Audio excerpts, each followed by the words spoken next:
Commanders, Rams, 4:05 Sunday out in La La Land, the City of Angels, Los Angeles. We've got your game preview with Derek Ciapala from the RamsTalk podcast. Let's go.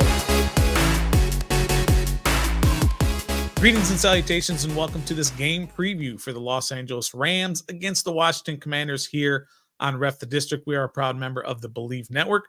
Appreciate everybody for checking in, seeing what's happening with this game preview. We've got Derek Ciapala from the RamsTalk podcast.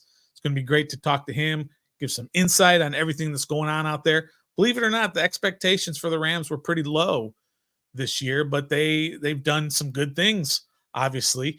And I feel like he's probably going to say they're overachieving out there, but we're going to look really deep into it. We're going to talk about guys like, who the heck is Puka Nacua and where did he come from? And did they expect that? What about Kiron Williams? Guys like that. And of course, Aaron Donald on the other side of the ball. But what is their weakness there in Los Angeles in terms of how can possibly the Commanders do some work to maybe get this win? I know a lot of people don't want this win. They want to tank, get a higher draft pick. They don't want to get wins. Not me. We're going to sit there on Sunday and cheer and hope that Washington wins. So that can't be me, but I get it. If people want to do that, they want to cheer for them to lose. I mean, again, that can't be me, but some people do that. So if you are new to this channel, make sure you hit that like button, hit that subscribe button. And if you're listening on audio, make sure that you hit the ratings and review and tell us how we're doing so that we can make sure we spread the word on Ref the District. And if you want to spread the word about Bet Online, check them out. All the major sports are in action this week with the college football playoffs ready to kick off. Bet Online is your number one destination for all your sports wagering info, including news for pro football, the NBA, upcoming fights, and NHL games this season. Head to the website today to get into the action and see all the updated odds for the week. Remember to use promo code BELIEVE, BLEAV, to receive your 50% welcome bonus on your first deposit. Bet Online, where the game starts. We got all that out of the way. Might throw a few shekels on on the Rams this week. I think it's at about a 6.5 or 7 point spread right now. So if you want to take the Commanders and get those 7 points and possibly win, that might be the move. I'm not telling you what to do. You can do whatever you like. We've got this game preview. Derek Ciapala from the RamsTalk podcast is going to join us, and he's got some really good insight. Again, like I said, they were not expecting to be in the playoff hunt like they are. They don't think they have a very good roster over there, but I feel like coaching, number one, is the big thing that's gotten them past that. And then we don't know anything about that here in Washington. And then also some of their draft picks this year really, really panned out. Think about Puka Nacua, who was a 5th rounder out of BYU. He hits big time. Kiron Williams, the running back, is closing in on 1,000 yards rushing, doing it at 5 yards a clip, 5th rounder. So when those draft picks hit, man, you change your whole season. 5th rounder, you need those 5th rounders to hit, i.e., let's see, 5th rounders for Washington. Do they have any on the squad? Sam Howell. So we're going to talk to Derek Ciapala from the RamsTalk podcast right now. All right, Derek, thanks for joining us here on Ref the District, giving us a little insight into what's going on out there in LA with the Rams. Let me ask you this, Derek, first of all. 6-7 are the Rams fighting for that playoff spot. What has the team done this year when you measure it against the expectations that this team had at the beginning of the year? Well, depends on who you talk to. For some prognosticators like my team, we all thought they were a 3-4-5 win team, Really? Max 6 games, max. Others felt they could win 10 games. We were wrong in one respect, and that is the reason why we thought they were a 3-4-5 win team was on paper they are a 3-4-5 win team. Sure. But the reality is these draft picks. This was a really good draft for the Rams, an underrated draft for the Rams. They had a couple rough drafts a couple of years, but those draft picks came through.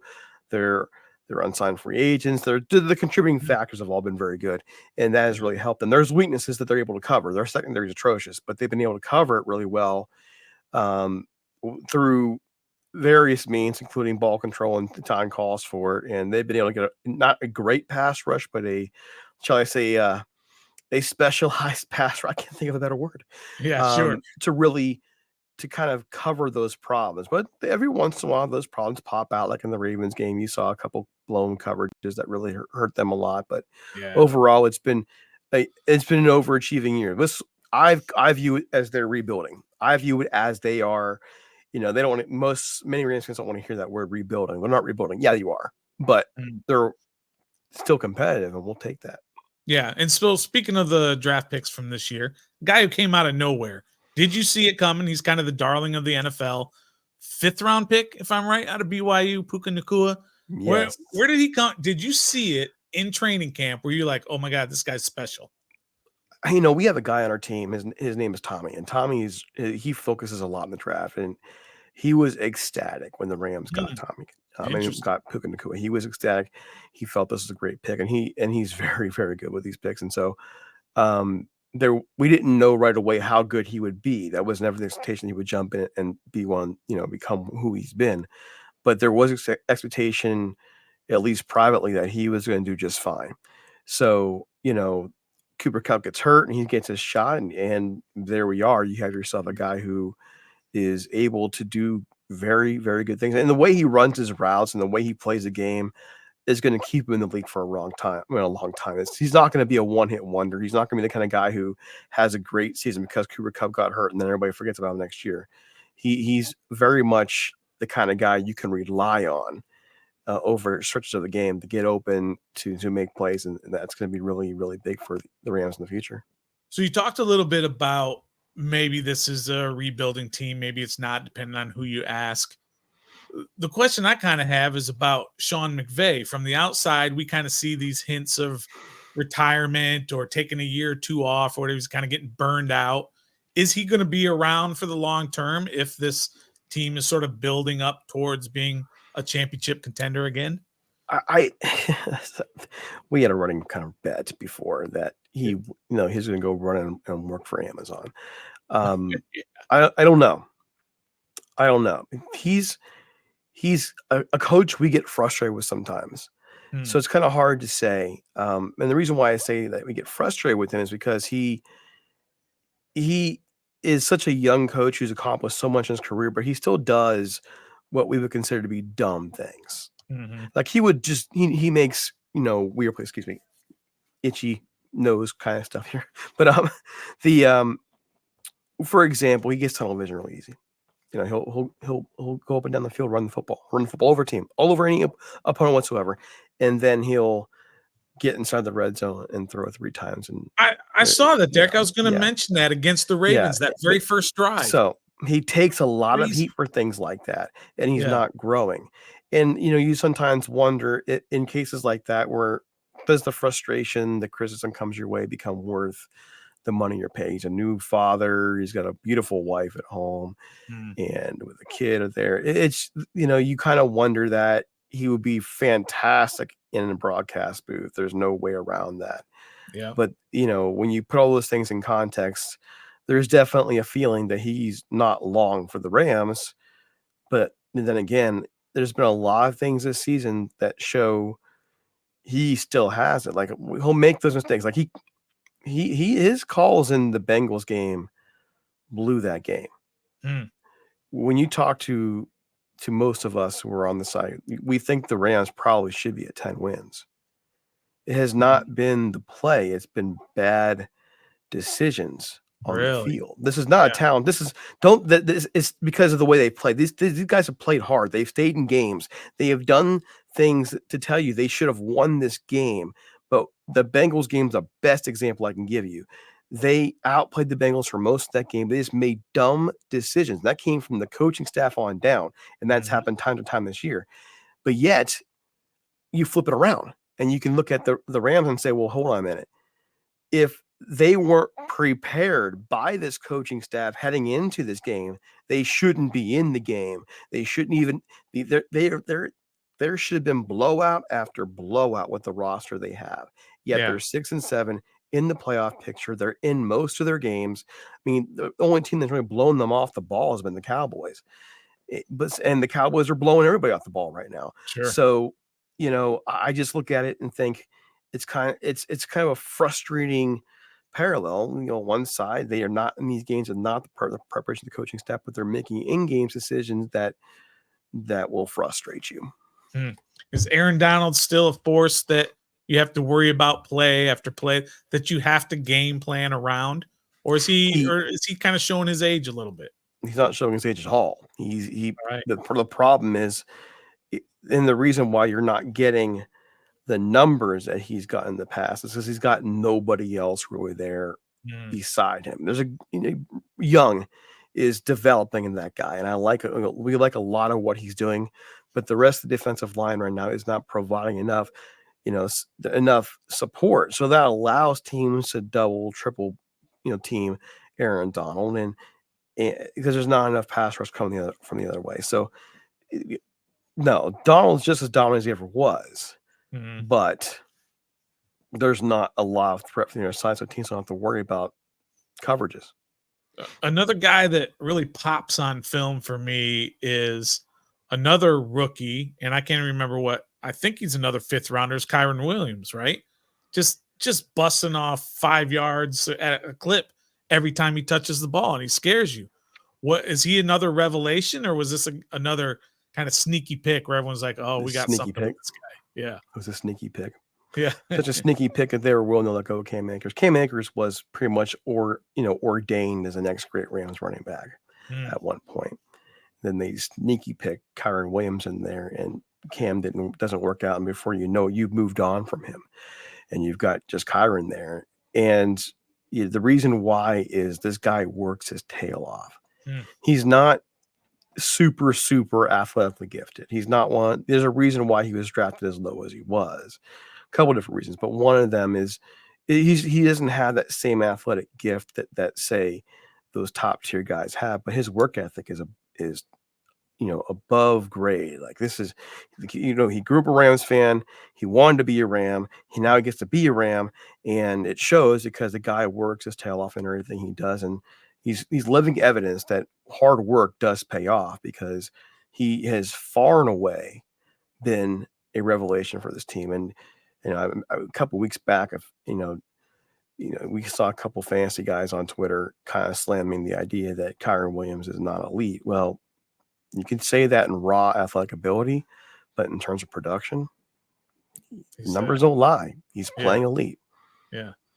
All right, so I've kind of given you all the things that scare us as a Washington Commanders fan. What scares the Rams about the Commanders? And you can't say nothing. You have to give something that maybe scares you about what Washington can do. The Rams don't really force a whole lot of turnovers, and teams with good receivers can throw the ball on them. Okay. And you have good receivers. Are they utilized properly? I don't think they are there in Washington. I'm very familiar with Terry. I'm an Ohio State guy. I'm very familiar with Terry McLaurin. He's not being used right in Washington. And you got talented guys in Jahanny Dotson and Curtis Samuel. Those guys, another Ohio State guy, they have raw ability. They're not being used properly. However, I think teams with Washington have been able to, using pressure and so on and so forth, to force turnovers out of Sam Howell, and the Rams aren't going to do a whole lot of that.